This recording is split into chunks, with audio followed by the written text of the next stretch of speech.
오늘 주님이 주신 말씀은 속건제에 대한 말씀입니다. 속건제에는 중요한 영적 비밀이 들어있죠. 속건제의 비밀은 무엇일까요? 왜 속죄제를 드렸는데 속건제를 드려야 되는 것일까요? 오늘 말씀을 통해 속건제의 비밀이 우리의 삶 가운데 풀어지기를 주의 이름으로 축원합니다. 오늘 말씀의 본문은 15장 14절부터 시작되지만 6장 7장까지 걸쳐서 속건제의 말씀을 전하고 있죠. 번제, 소제, 화목제, 속죄제에 이어서 마지막 5대 제사 중에 속건제입니다. 근데 이 속건제라고 하는 것은 굉장히 이제 중요한 뜻이 들어있죠. 히브리어로는 아샴이라고 하는데, 아샴이라는 건 속죄제의 하타이트, 하타라는 건 이제 벗어났다, 그런 뜻이 들어있는데, 속건제라고 하는 것은 이제 아샴이라는 건 길티, 말 그대로 죄입니다. 그래서 속건제, 속죄제를 드리고 또 속건제를 드려야 하는 그 뜻이 있는 것이죠. 왜 속건제를 또 드려야 되는 걸까요? 속죄제를 드리고 속죄를 받았는데, 주님께 헌신하는 번제를 드렸는데, 주님께 감사하는 소제를 드렸는데, 주님 앞에서 다 같이 화목제를 드리는데 왜 속건제를 드려야 할까라는 거죠. 속건제의 비밀이 크다고 하는 것은 이사야서 53장 10절에 보면 속건제와 관련된 중요한 말씀이 나옵니다. 이 53장 10절의 말씀에 보면 그 말씀이 이렇게 증거하고 있어요. 여호와께서 그에게 상함을 받게 하시기를 원하사 질고를 당하게 하셨은즉 그의 영혼을 속건제물로 드리기에 이르면 그가 씨를 보게 되며 그의 날은 길 것이요 또 그의 손으로 여호와께서 기뻐하시는 뜻을 성취하리로다, 이렇게 말씀하고 있습니다. 속건제물로 드리기에 이르면, 성경 구약의 전체를 통틀어서 인신공양에 대한 말씀이 나오는 것은 이것이 유일하죠. 그런데 이 여호와께서 그에게 상함을 받게 하시기를 원하사, 그는 누굽니까? 메시아죠. 메시아가, 우리가 잘 아는 메시아의 절입니다. 상함을 받게 하시고 질고를 당하게 하셨은즉, 이 땅에 오셔서 상함과 질고와 상처와 고통 가운데 삶을 살게 하셨는데, 그 뜻이 무엇이냐면 그의 영혼을 속건제물로 드리기 위함이었다라는 겁니다. 그래서 속건제가 이루어지면, 속건제물을 드려서 주님이 받으시면 그가 씨를 보게 되며, 그 믿음의 씨가 뿌려진다는 것이죠. 그의 날은 길 것이요 또 그의 손으로 여호와께서 기뻐하시는 뜻을 성취하리로다. 하나님의 나라가 이 땅에 임하는 역사가 속건제로 이루어진다라는 뜻입니다. 그래서 속건제는 중요한 메시아의 비밀, 우리 영혼의 비밀, 구원의 비밀이 담겨 있는 것이죠. 속건제는 무엇일까요? 왜 속건제는 이렇게 중요한 것일까요? 우리 속건제의 말씀을 보도록 하겠습니다. 속죄제를 드리는데, 속죄제라고 하는 것은 우리의 존재에 관한 것이다, 우리 행위에 관한 것이 아니라 존재를, 주님에게 떨어져 나왔던 우리 그 브로큰니스를 돌이키는, 주님께 회복하는, 주님과 하나됨이다 라는 걸 나눴습니다. 그런데 속건제를 보면 속건제를 속죄제 위에 드려야 되는데, 속건제의 대표적인 특징들이 몇 가지 있죠. 속건제라고 하는 것은 오늘 본문에 가면 5분의 1을 더하여 제사장에 줄 것이요 16절에 나오는, 성물에 대해서 잘못을 저지르면 5분의 1을 보상해라, 이런 말이 나오고, 또 6장 5절에 가면 5분의 1을 더하여 돌려보낼 것이니, 훔치거나 무슨 죄를, 재물상의 죄를 지면 5분의 1을 더해라, 이런 말씀이 나옵니다. 이 보상의 말씀을 보면 마치 이제 민사상의 문제, 재물상의 문제, 이런 것과 관련된 죄라는 느낌을 받을 수 있죠. 그래서 네가 남에게 해를 끼쳤으면, 재정적인 손해를 끼쳤으면, 그러면 거기다가 그것을 다 갚아야 되고, 주님 앞에 나오기에 앞서 다 갚고, 거기다가 5분의 1을, 20%를 더해서 10,000불을 손해를 끼쳤으면 10,000불을 다 갚고, 거기다가 2,000불을 더해서 12,000불로 갚아야 된다, 이런 뜻이 들어있기 때문에 재산상에 관련된 죄인 것처럼 보이지만 꼭 그렇지는 않습니다. 왜냐하면 성물에 관한 죄, 주님이 뭘 받으시겠어요? 그런데 주님께 더한 죄에도 5분의 1을 더하라는 것이죠. 이것이 단순히 현상적인 물질적인 것은 아니라는 것을 보게 됩니다. 또 하나는 그 죄 중에, 오늘 중요한 말씀인데, 부지 중에 범죄하였으면 부지 중에 범하여도 라는 말씀이 15절에도 나오고 17절에도 나옵니다. 알지 못하는 가운데 죄를 지었어도 라는 말씀이 나와서, 마치 영어 성경 같은 경우에도 하타이트 할 때는 신으로, 하타 할 때는 신으로, 아샴이라고 하는 건 길티 이런 식으로 해서 이 속죄제는 우리 존재에 관한 것이고 속건제는 우리 행위에 관한 것이다. 뭐 이렇게 얘기를 하는데 꼭 그렇지 않다는 것도 알 수 있죠. 속건제도 우리의 존재, 물론 행위에 대한 죄값을 치러야 하는 주님과 속죄제로 하나 되었는데 그래도 우리가 주님 앞에서 계속 죄를 지으며 죄 속에서 살아가고 있다는 것이죠.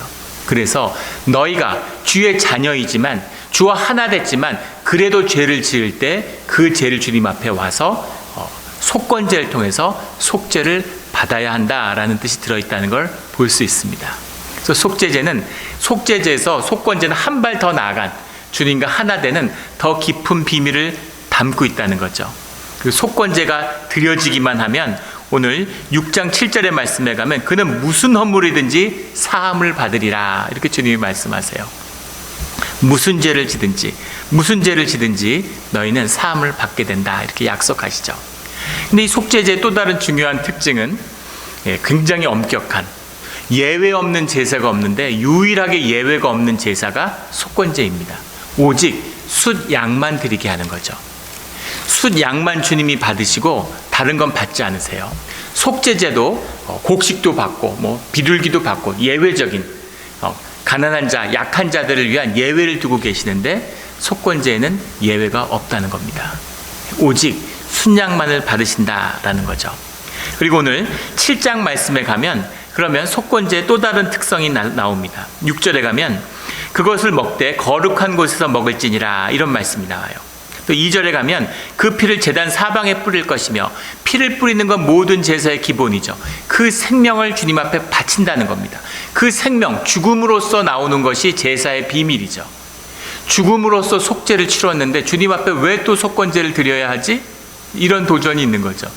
죽음으로 주님께 드렸는데 피를 제단에 7번 뿌리고 향불에다가 주님의 능력의 피를 발랐는데 그렇게 속죄함을 받고 주님과 하나 되었는데 그런데 주님 앞에 나와서 또 속건제를 드려야 된다라고 말씀하는 거예요. 너희가 지은 죄에 대해서 5분의 1의 보상을 하라는 겁니다. 그리고 또 하나 오늘 이상한 것은 6절에 나오는 제사장인 남자는 모두 그것을 먹되라는 말이죠. 속죄제를 드렸을 때에는 속죄제를 드린 그 피를 뿌린 고기는 성스럽기 때문에 그것을 모두 태워야 됩니다. 아무도 손을 대면 안 돼요. 근데 왜 속건제의 제물은 먹으라고 말씀하는 것일까? 거기서 한 발 더 나아가죠. 8절에 가면 제사장은 그 드린 번제물의 가죽을 자기가 가질 것이며 제사장이 그 가죽, 양가죽을 가져가래요. 속죄제에서 가죽이라는 건 우리의 껍데기이기 때문에 번제에서는 받지 않아요. 그리고 속죄제에서는 그걸 가져다가 우리의 세상을 향한 죄사함을 받은 자들이 세상과 하나됨을 상징하는 진영 밖으로 가져나가서 다 태웠습니다. 그런데 속건제는 번제물의 가죽을 제사장이 가지라는 겁니다. 왜 가지라고 그럴까요? 소가죽도 아니고 양가죽 어디다 씁니까? 소가죽이면 가져가면 유익이라도 있지 양가죽을 왜 가져가라고 그럴까요? 오늘 말씀해 보면 이 도전이죠. 6절 7절부터 쭉 나오는데 제사장인 남자는 그것을 먹되 7절에 가면 제사장에게 돌아갈 것이요 8절에는 제사장이 가질 것이며 9절에는 제사장에게 돌아갈 것이니 10절에 가면 아론의 모든 자손이 분배할 것이니라. 아론의 모든 자손이 누굽니까? 제사장이죠. 이걸 처음 말씀을 읽으면 야 주님이 제사장을 확실하게 챙겨주시는구나. 제사장이 오늘날 누군가요? 우리죠. 왕같은 제사장으로 부름받은 주의 자녀입니다. 그 주님의 자녀가 물질을 거둬다가 제사장들을 채우시나? 그런 생각이 들 수 있겠지만 이 말씀을 받는 모세가 이 말씀을 받는 순간에 제사장은 아론의 아들 두 아들밖에 없습니다. 두 아들이 온 이스라엘이 제사를 드렸는데 이걸 어떻게 먹고 어떻게 취하겠어요? 상징적인 의미가 들어있는 것이죠. 그런데 꼭 먹으라고 얘기하는 겁니다. 왜 속죄될 건 절대 손대지 말라고 그러는데 속건제의 제물은 먹으라고 그러고 또 속죄제는 주님 앞에 와서 죄를 사함을 받았는데 왜 너희 가운데 5분의 1을 배상하라고 말씀하시는 걸까? 그 뜻이 있는 거죠. 왜 먹으라고 그러는 걸까요? 먹음의 비밀이 무엇입니까? 제가 한국에서 처음에 사역을 시작할 때 이제 안수받기 전에 전도사였는데 그때 목사님이 참 훌륭한 분이셨어요. 참 좋은 가르침을 많이 받았습니다. 그래서 같이 이제 목회를 배우는 거죠. 신방을 갔는데 산동네 이렇게 여유 있고 잘 사는 분들도 있지만 참 어려운 분들도 많습니다. 그 산 위에 이렇게 달동네에 무너져가는 그런 판잣집 같은데 성도님이 살고 계셨는데 그 딸하고 모녀가 살고 있어요. 근데 딸이 장애인입니다. 말도 못하는 어려움 속에 살아가고 계시죠. 근데 거기에 신방을 갔는데 그 어려운 살림에 신방을 받으신다고 음식을 뭐 한 상을 차려놨어요. 성에 그냥 떡 벌어지게 한 상을 차리셨는데, 제가 충격을 받은 장면은 마지막에 밥을 또 오시는데 그 밥을 그릇에다 이렇게 담아서, 그 밥그릇도 커요. 근데 그 밥을 담으시는데 옆에 양동이에다 물을 받아서, 흐르는 물도 아니라 고여있는 물인데 거기다 손을 이렇게 넣어가지고 밥을 이렇게 쓰다듬으시는 거예요. 고봉밥을 만들기 위해서. 밥그릇 위에 올라와 있는 밥이 밥그릇 안에 든 밥보다 더 많습니다. 근데 그걸 만들고 붙여야 되니까 계속 물로 이걸 이렇게 쓰다듬고 밥을 더하고 또 물로 해서 이렇게 쓰다듬고. 근데 그걸 보는 순간 난 이건 못 먹는다는 확신이 온몸으로 느꼈습니다. 못 먹어요.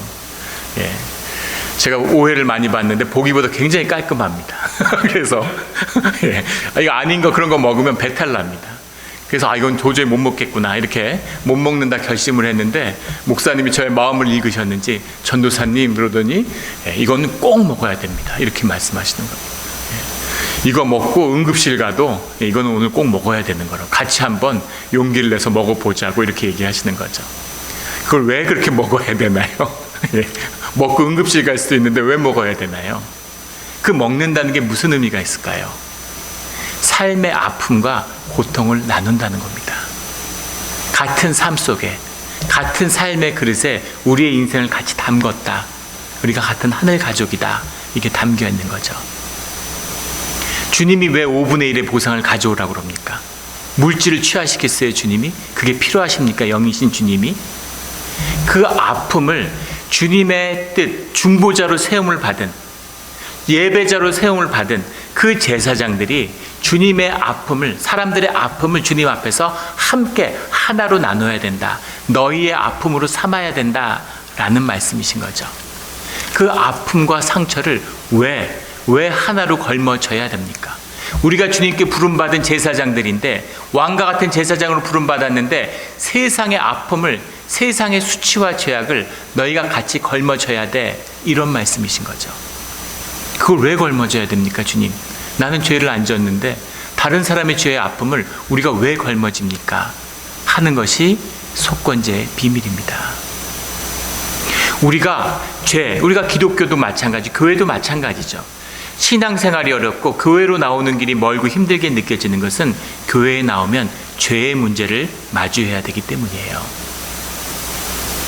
죄의 문제에 깊이 들어가면 죄 속에는 우리의 수치와 우리의 아픔, 상처가 들어있습니다. 죄 짓고 기뻐하는 사람은 없어요. 하나님의 형상에 따라 만들어졌기 때문에 내가 평생 도둑질로 성공해도 자식을 도둑 만드는 부모는 없습니다. 그 수치와 부끄러움과 아픔과 상처가 우리 안에 깊이 있는데 죄를 만나면 그 아픔을 만나야 하기 때문이죠. 제 친한 친구 목사님이 한 분 계신데 청년 시절에 중고등학교 때 방황하고 비행 청소년으로 삶을 살았다는 겁니다. 그때 철없던 시절에 조폭이 되겠다고 가출해가지고 부산에 가가지고 2달 동안 그렇게 자취를 하면서 조폭을 되려고 쫓아다녔대요. 얼마나 철없고 어리석은 때의 일입니까? 그런데 제가 이렇게 농담처럼 못 해본 삶의 지경이 뭘 넓고 폭이 넓고, 그리고 안 가본 데가 없고 재미난 학창 시절을 보내서 부럽다고 이렇게 얘기하니까 목사님 그런 말씀하지 마시라고. 평생의 수치와 아픔이라는 거예요. 상처라는 겁니다. 학창 시절을 다룬 드라마는 보지도 않는데요. 교복 있는 아이만 봐도 그게 아픔이 되고 상처가 되고, 신앙생활을 하고 주님께 용서함을 받고 은혜로 살아가고 목회자가 됐지만, 그런데 그럴수록 점점 더 아프고 점점 더 그 수치가 깊게 삶을 애워온다고 그런 얘기를 하시더라고요. 아픔과 상처가 우리 가운데 떠나지 않는 것입니다. 죄를 마주하라는 얘기는 그 상처와 아픔을 만나라는 얘기입니다. 그 상처와 아픔이라는 것이 우리만 받는 것일까요? 죄를 지었다고 해서 우리만 상처받겠습니까? 주님이 받으시는 상처와 아픔은 어떤 것일까요? 우리가 죄를 지을 때, 자녀가 탈선하고 자녀가 아픔을 겪을 때 부모가 더 아프고 더 상처받죠. 상처라는 건 인격의 깊이입니다. 성숙할수록, 더 영이 깊어질수록 더 깊은 아픔을 느끼게 돼 있죠. 예수님의 삶을 보십시오. 왕으로 삼겠다고 호산나를 외치다가 일주일 지나니까 침을 뱉고 돌을 던지고, 하나님의 말씀을 입에 달고 사는 사람들이 주님을 핍박하려고 하고, 다 떠나는, 수만 명이 주님을 따랐는데 십자가의 가르침을 주니까 다 도망갔어요. 제자들에게 너희도 떠나려느냐 주님이 이렇게 물었잖아요. 그 베드로가 다 떠나도 저는 떠나지 않습니다. 주님을 위해 목숨을 바치겠습니다. 그런데 십자가 앞에 서게 돼. 십자가가 다가오니까 계집종 앞에서도 주님을 저주하며 부인했습니다. 주님이 받으시는 아픔, 그 분리와 브로크니스에서 주님이 경험하는 그 아픔은 어떤 것이겠습니까? 그 깊은 상처, 그 아픔, 그것을 우리가 마주하고 그 안에 들어가야 된다는 거죠. 그것이 죄의 섭리 가운데 들어있는 상처의 비밀입니다. 왜 우리는 상처 가운데 살아가야 되는가? 상처에서 우리가 만나게 된 중요한 진실 가운데 하나는, 모든 상처는 나만의 상처라는 거예요. 똑같은 일 당했다고 똑같은 상처 받지 않습니다. 똑같은 말 들었다고 똑같이 아픈 게 아니죠. 사람마다 다 다른 아픔으로 경험해요.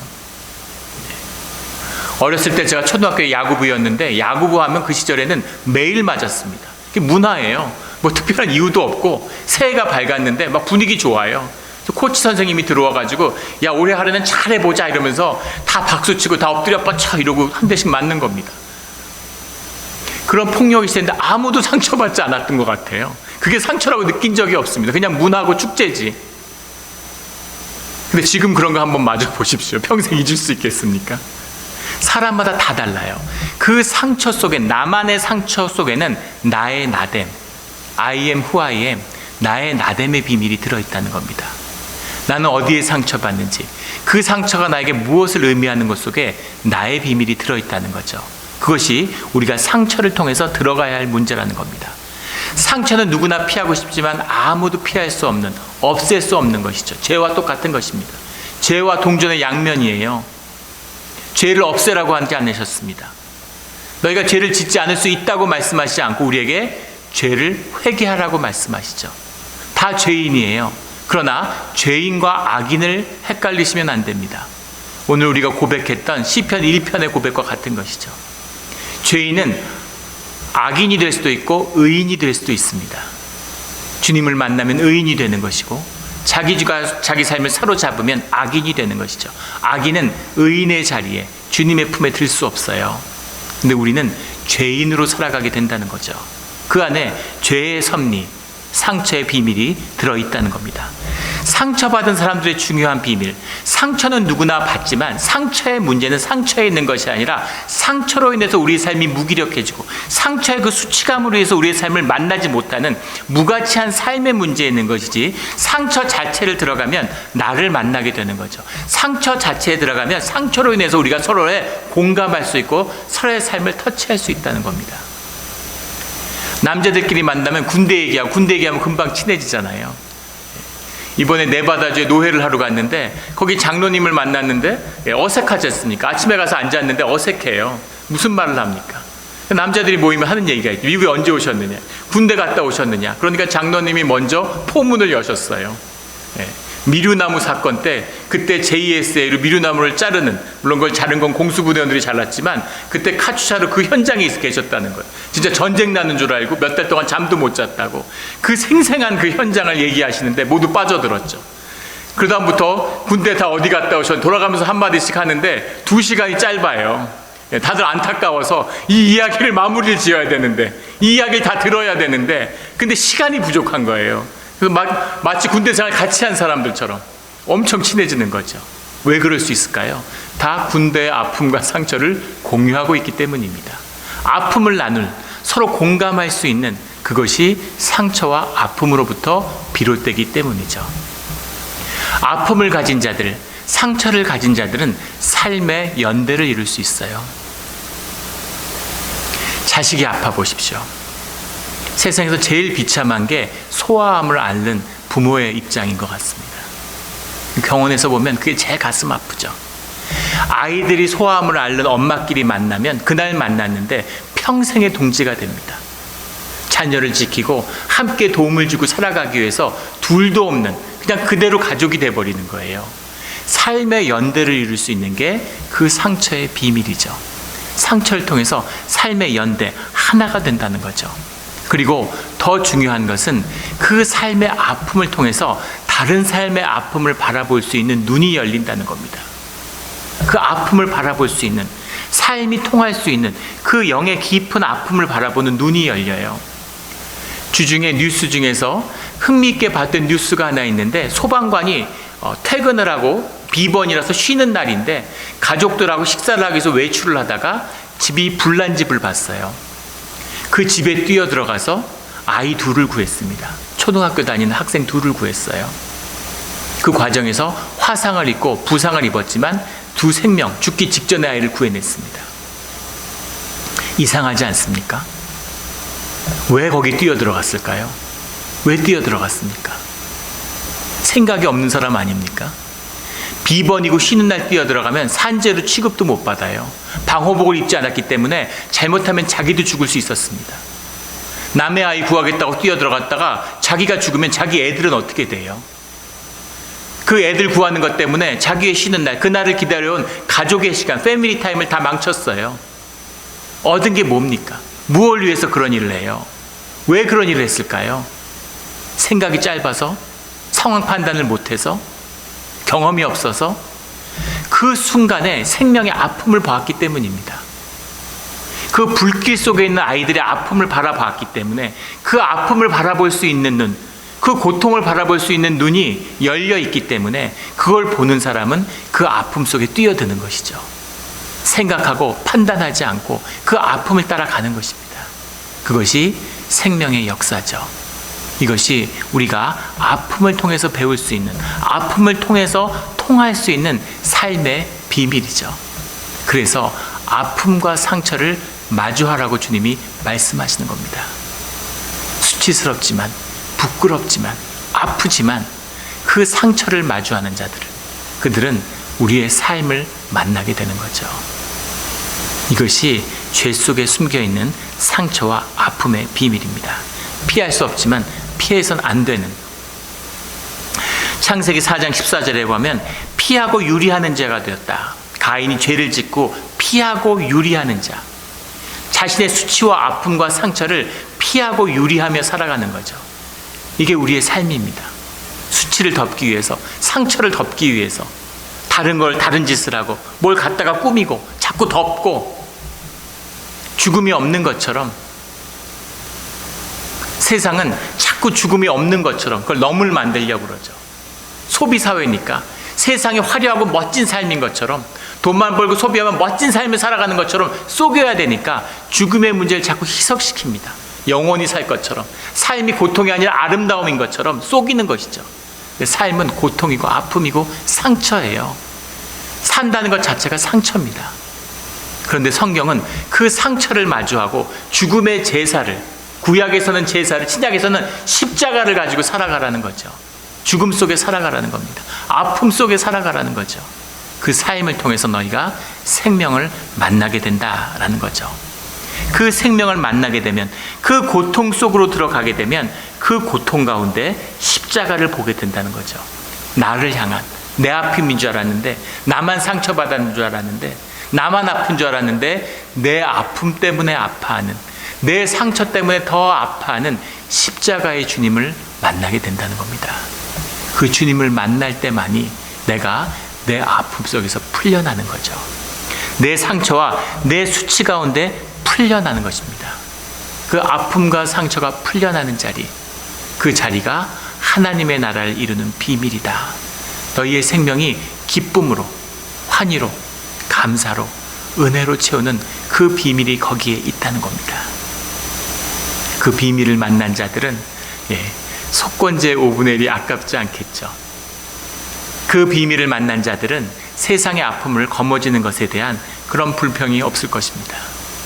이것이 우리가 살아가는 죄사함, 십자가에서 만나는 생명의 공동체, 교회의 비밀입니다. 속건제를 통해서 생명을 만나는, 우리의 상처와 아픔을 뛰어넘는 우리의 신앙이 되기를 주의 이름으로 축원합니다. 아멘. 기도드리겠습니다.